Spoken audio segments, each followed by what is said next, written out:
قادر مندوخیل صاحب، بات ہو رہی تھی بریک سے پہلے اور یہ سال سے بات ہو رہی ہے. میرے خیال سے شہزادہ ذوالفقار صاحب کا جب بھی ہم نے انٹرویو کیا اس پروگرام میں یہ ایک موضوع ضرور بنتا ہے اور ہماری بھی توجہ اسی وقت جاتی ہے بلوچستان کی طرف جب کوئی بڑا واقعہ وہاں پر پیش آ جاتا ہے. عوامی نمائندہ حکومت ہونا جس کے اوپر عوام کو، بلوچستان کے لوگوں کو اعتماد ہو تو وہی کوئی حل نکال سکے گی. اس طرف توجہ ہماری کیوں نہیں جاتی؟ بہت سے سوالات آج جو وہاں پر حکومت موجود ہے اس حوالے سے بھی اٹھائے جاتے ہیں. اس کو مد نظر رکھنا کتنا ضروری ہے اس وقت، اور آپ لوگ کلیکٹیولی اس کے اوپر کیوں پولیٹیشنز بات نہیں کرتے؟ افزا، پیپلز پارٹی کے تو اس وقت اتحادی حکومت ہے اور اس سے پہلے جو رئیسانی صاحب کی حکومت تھی ہماری، جو اس کے بعد یہ جمعیت میں شمولیت کر دی رئیسانی صاحب نے، تو ان دو ادوار کے علاوہ باقی تو بہت ساری پارٹی جمعیت کا زیادہ تر حکمران رہے بلوچستان کے، چاہے اتحادی کی شکل میں. ایون وزیر اعلیٰ تو ان کا نہیں آیا مگر ہر حکومت میں اتحادی تو تھے. اور میں شہزادہ صاحب اور کامران مرزا صاحب کی بات سے اتفاق کرتا ہوں کہ جو فنڈ آپ منتخب ممبران کو دیتے ہیں ان سے حساب کیوں نہیں لیتے ہو. آپ کو میں یہ بتا دوں کہ جو بلوچستان پیکج کے تحت جو پیسے میں نے آپ کو ہوتا ہے 1.25 ارب روپے دیے 5 سال میں، وہ تمام ممبران دے، چاہے حکومت کے چاہے اپوزیشن کے، یہ سارے. لیکن ساتھ ساتھ میں یہ بھی ساتھ کہوں گا، ان کی بات سے میں اتفاق کرتا ہوں کامران مرزا صاحب کی، کہ آپ لوگوں کو وہاں پہ سب سے بڑا مسئلہ بلوچستان میں روزگار کا ہے. اس سے پہلے جو نوکریاں دیے 5000 میں نے آپ کو بتایا وہ بالکل اوپن میرٹ پہ دیے، اور اس مرتبہ بھی سرفراز بگٹی صاحب پہلے اعلان کر چکے کوئی وزیر نوکریاں نہیں بیچے گا. ماضی میں بیچتے تھے، اس میں کوئی شک نہیں ہے، کامران مرزا صاحب تصدیق کریں گے، ہر وزیر بیچتے تھے، ہر اپنے علاقے کے نوکریاں بیچتے تھے. لیکن اس مرتبہ تو اعلان کر چکے ہیں. اور ابھی پچھلے ہفتے یعنی زکوٰۃ کا جو محکمہ ہے وہ 30 کروڑ روپے خرچ کرتے تھے، جو کہ پچھلے 2 سال سے خرچ نہیں کیا ہے، تقسیم نہیں کیا ہے. لیکن ان کے تنخواہوں کے اوپر 80 گاڑیاں اور 1 ارب 60 کروڑ روپے اس پہ خرچہ آ رہے. تو لہٰذا سرفراز بگٹی صاحب نے وہ محکمہ ہی ختم کر دیے کہ بھائی 1 ارب 60 کروڑ آپ صرف اخراجات کر رہے ہو اور 2 سال سے آپ نے کوئی پیسہ بھی آپ نے تقسیم نہیں کیا غریب عوام میں. تو اس ٹائپ کی اخراجات سے دور رہنے چاہیے. اور میں اگر دور دراز علاقوں کی بات کروں، تربت گوادر سائڈ پہ، وہاں جو لوگ پیٹرول وغیرہ یہ سارے بارڈر کے ذریعے وہ اسمگل کرتے ہیں، یقیناً روزگار نہیں ہے، مجبوری ہے. یا اگر میں پشتون بیلٹ کی بات کروں، چاہے پشین، چمن کا، زوب کا، لورلائی کا، ان کا بھی ذریعہ معاش زراعت کوئی خاص نہیں ہے وہاں پہ، اور کوئی کاروبار ہے ہی نہیں ہے. یہی بارڈر سے کوئی چیزیں ویزیں لا کے وہ بیچتے ہیں، وہ بھی آپ نے اس کے اوپر روزگار بند کر دیے. تو میں سمجھ رہا ہوں کہ آپ اگر روزگار دیں نوجوانوں کو تو نوجوان کبھی بھی جو ہے نا ان انتظاموں کی آتوں نہیں چھڑیں گے. یقیناً ایک نوجوان بے روزگار ہو، گھر میں اس کی بہنیں شادی نہیں ہوئے، بزرگ والدین ہو، اور ایک طرف کلعدم تنظیمیں ان کو ہزاروں روپے آفر کر لے، دوسری طرف حکومت کچھ نہیں دے سکے، تو یقیناً ان کا جو ہے نا وہ دھیان اس طرف جائے گا. تو میں یہ سمجھ رہا ہوں. اور اسی طرح آج وزیر اعظم نے بات کی کہ ہم نے سابقہ فاٹا کو 600 ارب دیے ہے. تو آپ مجھے بتا دیں 600 ارب روپے کدھر خرچ ہوا ہے؟ مجھے تو ایک سکول، ایک کالج نظر نہیں ہے، نہ میں نے سنا ہے ٹی وی ٹیلی ویژن پہ. حالانکہ میرا علاقہ زوب ہے، زوب اس کے ساتھ ٹچ ہے وزیرستان، اور ایک زمانے سے جو ہے نا وزیرستان میں لا اینڈ آرڈر کی صورتحال خراب ہوتی تھی کہ میں پشاور پڑھنے جاتا تھا تو بڑی مشکل سے ہمارا جانا ہوتا ہے. تو میں یہ سمجھ رہا ہوں کہ ایسے علاقوں میں، چاہے وزیرستان ہو چاہے بلوچستان کے سارے علاقے ہو، وہاں جب تک آپ روزگار نہیں دیں گے لوگوں کو، وہاں پہ روزگار نہیں دیں گے، روزگار دیں گے تو بااختیار ہوں گے. آپ بااختیار کی بات میں کامران مرزا صاحب سے اتفاق کرتا ہوں، مگر آپ مجھے بتا دو کہ یہ اربوں روپے ایم این اے، ایم پی اے، سرداروں، نوابوں کو فنڈ دینے کے باوجود وہی منتخب ہوتے ہیں. تو پھر مجھے ایک بات بتا دو کہ وہی لوگ منتخب ہوتا ہے، کوئی اور باہر سے بندہ تو نہیں آتا ہے.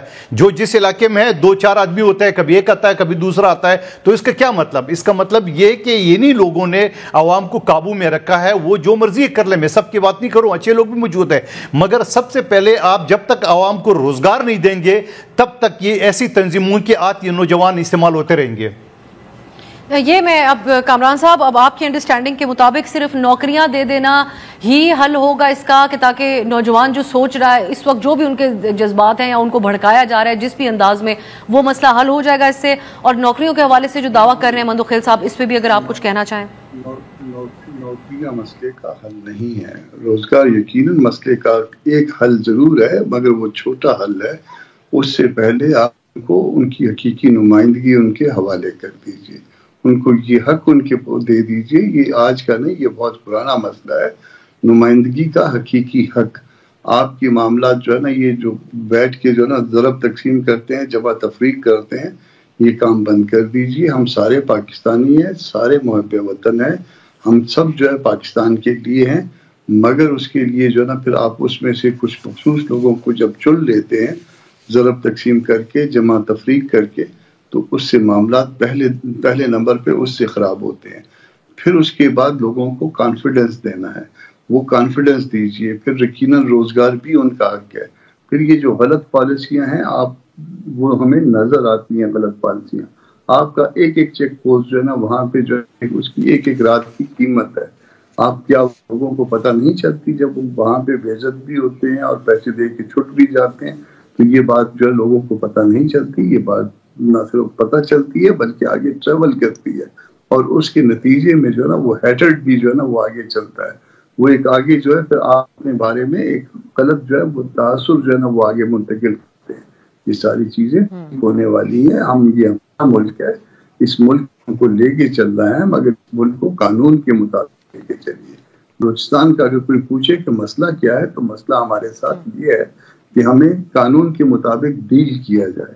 ہمارے ساتھ قانون کے مطابق برتاؤ نہیں ہوتا. ہمارے یہاں جس کو جی چاہے آپ جس وقت مرضی اٹھا کے لے جائیں اور اس کے بعد اس کا اتا پتہ نہ ملے. اب لوگ عدالتوں سے مایوس ہو اس کی وجہ سے روڈ بند کرتے ہیں. روڈ بند کرنے سے ان کا مسئلہ حل ہو جاتا ہے. عدالتیں ان کا مسئلہ حل نہیں کر پائیں, ایوان ان کا مسئلہ حل نہیں کر پایا, صوبائی اسمبلیاں ان کا مسئلہ حل نہیں کر پائیں. روڈ بند کرنے سے جب قانون ہاتھ میں لینے سے مسئلہ حل ہو گیا.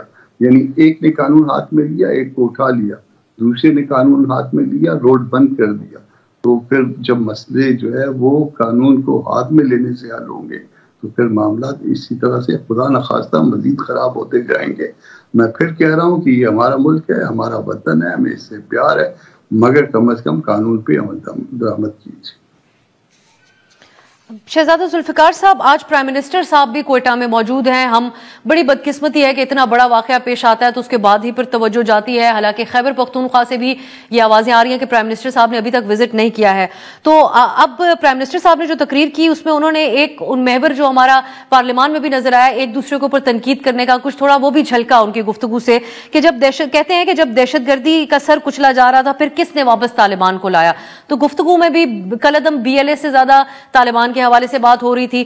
سو آپ کی نظر میں یہ پرائم منسٹر صاحب کا جو وزٹ ہے اس میں کوئی بڑے فیصلوں کی آپ توقع کرتے ہیں یا وہی مذمتی بیانات اور اس قسم کی بریفنگز تک ہی یہ معاملہ محدود رہے گا؟ مجھے اجازت دیجیے گا 1 منٹ ذرا. میں ممدوخیل صاحب قابل احترام ہے کافی اور ان کی پارٹی کو یقیناً وہ ڈیفینڈ کریں گے, وہ ٹھیک ہو غلط ہو جو بھی ہو وہ ڈیفینڈ ضرور کریں گے. دیکھیں بات یہ ہے کہ میں تو یہ سمجھتا ہوں کہ آج بھی یہ شاید کامران صاحب شاید اس لیے بات نہیں کر رہے ہیں کہ وہ سمجھیں گے کہ وہ پیپلز پارٹی کو تنقید کا نشانہ بنا رہے ہیں, لیکن ایز اے انڈیپینڈنٹ جو ہے وہ اینالسٹ میں بات کر رہا ہوں کہ کچھ ایسے لوگ ہیں آج بھی اگر جو یہ کہہ رہے ہیں کہ اتنے لوگ آئے اور انہوں نے اربوں روپے کا فنڈ استعمال کیا, وہ آج بھی ہو رہا ہے. آج بھی پیپلز پارٹی کے لوگ کر رہے ہیں. وہی لوگ ہوتے ہیں جو پیپلز پارٹی گلے لگا لیتی ہے, 5 سال کے بعد ان کو جب پتہ چلتا ہے پیپلز پارٹی پھر دور ہو رہی ہے وہ چلے جاتے ہیں, کسی اور جماعتوں میں چلے جاتے ہیں, پناہ لے لیتے ہیں, نئے نئے نام سے وہ آ جاتے ہیں. اس کے بعد یہی ہوتا ہے. تو یہ کوشش یہ ہے کہ گورنمنٹ کی کوشش یہ ہونی چاہیے توجہ دے, گورننس پہ توجہ دے. یہ کرپشن پہ صرف کرپشن پہ سرفراز مفتی صاحب ضرور کہتے ہیں, لیکن عملاً آگے کچھ بتائیں کہ واقعی نوکری نہیں بک رہی ہے اور میرٹ پہ نوکریاں دی جا رہی ہیں. میرٹ پہ چلیں 50% 60% آپ دے دیں تو معاملات کسی طرف تھوڑی سی چیزوں کی طرف جائیں گے. اور آپ نے نوجوانوں کو بتانا ہے کہ یہ ریسورسز آپ کا ہے, کوئی چوری نہیں کر رہا ہے, کوئی ریسورسز اس کو کہیں نہیں لے جا رہا. یہ ملک کے ریسورسز ہیں, بلوچستان کے ریسورسز ہیں. آپ کا پہلا حق ہے, ہم آپ کو یہاں پر آپ کو روزگار دیں گے اور آپ اس کے مالک ہیں. اگر آپ اس کو یہ تو وہ دیتے تو مسئلہ کہیں تک وہ بہتر ہو سکتا ہے. رہی آپ کا جو سوال ہے, اور ایک بات میں بتاؤں گا, یہ اتنا زیادہ ناسور کی طرح پھیل گیا ہے کہ یہ ڈیولپمنٹ فنڈ جو ہے اس سے تو پیسے ایڈوانس میں ٹھیکیداروں سے لے کے حکومتیں چینج کی جاتی رہی ہیں اسی صوبے میں. تو جب یہ حالات ہوں گے کہ آپ اربوں روپے ایڈوانس میں ٹھیکیداروں سے لے کر حکومتیں آپ چینج کریں اور لا کے ایسے ایسے بندوں کو بٹھا دیں کہ جن کو جو ہے آپ کو نہیں سارے ادھر بھاگیں گے, شاید جس طرح شاید اس کے گڑ کی طرف مکھیاں بھاگتی ہیں, تو پھر اسی طرح معاملات ہوں گے. ہاں بات یہ ہے کہ آپ پریکٹیکل اسٹیپ لینے کی ضرورت ہے کہ آپ عملاً کام کریں. جو کام کامران صاحب جو ہے جس طرف اشارہ کر رہے ہیں، مندوخیل صاحب جس طرف اشارہ کر رہے ہیں، آپ کو پریکٹیکل سٹیپس لینے پڑیں گے. کیوں ایسا ہوتا ہے مجھے بتائیں. لا اینڈ آرڈر ایک ڈپٹی کمشنر سے آپ جا کے پوچھیے تو اسے، ایک ایس پی سے پوچھیے تو صحیح، 500 فورس اس کے پاس ہے لیویز کا یا پولیس کا، اس میں سے آدھے سے زیادہ تو یہ آپ کے ایم پی اے رشتے دار اور دوسرے جو چہتے ہیں وہ ان کو گارڈ کر رہی ہوتی ہیں. وہ کہتے ہیں کہ ہم نفری کہاں لگائیں، کدھر لگائیں نفری. پولیٹیکل بنیاد پر بھرتیاں ہوتی ہیں، پولیٹیکل بنیاد پر وہ ان کے گھر پہ ان کے خادم ہوتے ہیں. پبلک فنڈ میرا اور آپ کا فنڈ ہوتا ہے، وہ ان کے گھر پہ جو ہے وہ ڈیوٹیاں دے رہے ہوتے ہیں. گاڑیاں، پیٹرول، یہ سارے وہ ان کے لیے وہ موو کرتے ہیں. یہ نہیں ہونا چاہیے. اگر کسی نے 2 گارڈ رکھنے ہیں، اسٹیٹ 2 گارڈ دے دے، گورنمنٹ 2 گارڈ دے دے، باقی کہیں کہ آپ پیمنٹ کریں. پھر میں دیکھتا ہوں کہ کون 2 گارڈ سے زیادہ رکھتا ہے. اب ان کی مرضی ہے. 20 جو ہے لیویز والے پولیس والے ساتھ کرائیں، کون پوچھنے والا ہے. یہ گورننس بہتر کرنے کی ضرورت ہے. آپ کو ہاسپٹل میں ڈاکٹر کی ایک لمبی فہرست نظر آئے گی کہ ان کی ڈیوٹی ہے، لیکن وہ کوئٹہ میں بیٹھے ہوتے ہیں، کراچی میں بیٹھے ہوتے ہیں، کوئی ان کی داد رسی نہیں کرتا عام لوگوں کی. تو پھر یہ سسٹم کس طرح چلے گا؟ یعنی وہاں پر کوئی کسی لیول کے اوپر بھی درست طریقے سے کام نہیں ہو رہا، اور ہمیں بھی یہ آبزرو کرنے کا موقع ملتا ہے، اور جو رپورٹس بھی وہاں سے ہمارے کولیگز اور صحافی بھیجتے ہیں. اب اس پہ مندوخیل صاحب جو بات ہوئی ابھی آپ نے اربوں کے فنڈز کے اوپر جو آپ ماضی کے حوالہ دے رہے ہیں، وہ شہزادہ ذوالفقار صاحب بتاتے ہیں کہ سلسلہ آج بھی چل رہا ہے. اور لائف سٹائل ہمیں جب وہاں کے نوجوانوں سے بات کرنے کا موقع ملتا ہے تو بالخصوص جو لائے جاتے ہیں نان الیکٹڈ لوگ، ان کا لائف سٹائل دیکھنے سے تعلق رکھتا ہے. تو یہی چیزیں تو مزید تشویش اور مسٹرسٹ کو بڑھاتی نہیں ہے بلوچستان میں، بالخصوص نوجوانوں میں. پیپلز پارٹی نے کیا منفرد کیا اس کے مقابل؟ دیکھیں، میں شہزادہ صاحب کی بات سے اتفاق کرتا ہوں کہ وہاں پہ اس طرح کمیشن بھی چلا جاتا ہے، مگر یہ کمیشن کون سے صوبے میں نہیں جاتا ہے؟ ہر صوبے میں. لیکن سوال تو میرا یہ ہے، میں نے یہ بات اسمبلی میں بھی اٹھائی تھی بات، یہ ہمارے جو بیوروکریسی ہے جو کہ 40-50% رشوت لیتے جس کو کمیشن کہتے ہیں. آپ مجھے بتاؤ کہ جب نئی حکومت آ جاتی پھر وہ چلانگ مار کے اس کو ساؤد آ جاتی ہے، پھر ان کے ساتھ کرپشن کرتی ہے، پھر آنے والے حکومت کے ساتھ پھر وہ مل جاتی ہے. تو اس بیوروکریسی کو لگام کون دے گا؟ سیاستدان کتنے ہوں گے؟ اور میں آپ کو ایک بات بتا دوں، کامران مرزا صاحب اس بات کو جانتے ہیں، بلوچستان میں کوئی ایسا نہیں کہ کنگلے لوگ رہتے ہیں. ہر شخص اپنی ضلع میں یا اپنے علاقے میں سردار نواب کے علاوہ خان زمیندار اس ٹائپ کے لوگ ہیں، اور پورے ملک میں ہے، میں نہیں کہتا ہوں. لیکن آپ مجھے انگلی میں نہیں بتا سکتے کہ وہاں سیاستدان کتنی ہے. 2 ہوں گے، 4 ہوں گے، 5 ہوں گے، 50 ہوں گے. مگر یہ جو ہزاروں کے تعداد میں آپ کی بیوروکریسی ہے، جو یہ بل میں نے قومی اسمبلی میں پیش کیا تھا کہ انہی بیوروکریسی کو وہ ریٹائرمنٹ کے بعد پھر اس پہ لیتے ہیں، کانٹریکٹ پہ لیتے ہیں. کیوں؟ یہ جو ہمارے نوجوان ہیں، جو بچے بچیاں پڑھتے ہیں پاکستان میں، پاکستان سے باہر، ان کو آخری نوکری کب ملے گی؟ میرے بل مسترد کر دیے مسلم لیگ نون نے کہ ہمیں ضرورت ہے. اور بابا آپ کو ضرورت ہے چند لوٹوں کو، بگڑوں کو، باباؤں کی، تو آپ 5-7% رکھ لیں آپ. یعنی میں آپ کو بتا دوں کہ اس وقت محتسب اعلیٰ پاکستان کا چیف سیکرٹری ریٹائر ہوا ہے، 10 سال سے وہ ایکسٹینشن میں بیٹھا ہوا ہے. ان کا رجسٹرار پچھلے 20 سال سے 80-82 سال کا بزرگ ہے، وہ بیٹھا ہوا ہے. اس طرح تمام اداروں کے سربراہ جو نا وہ ریٹائرڈ لوگوں کو بٹھائیے. کیوں؟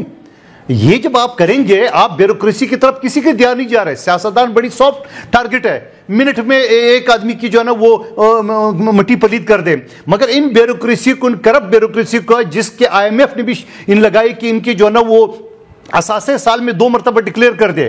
آپ کو میں بتاؤں، بلوچستان کا ایک وزیر خزانہ پکڑا گیا، وزیر خزانہ نہیں، سیکرٹری خزانہ، ان کے گھر سے کوئی بتا رہے 80 کروڑ روپے نکلے، پانی کے نیچے ٹینک میں رکھے ہوئے تھے. 80 کروڑ. کیا ہوا؟ انہی عدالتوں نے اس کو ضمانت دے دیے، انہی پولیس نے ان کو چھوڑ دیے. آپ مجھے بتاؤ کہ بحثیت قانون کے طالب علم کامران صاحب بھی اس بات کے جو اس نے بات کی تھی، ہمارے ہاں جو عدلیہ ہے وہ دنیا میں 129 نمبر پہ کیوں ہے؟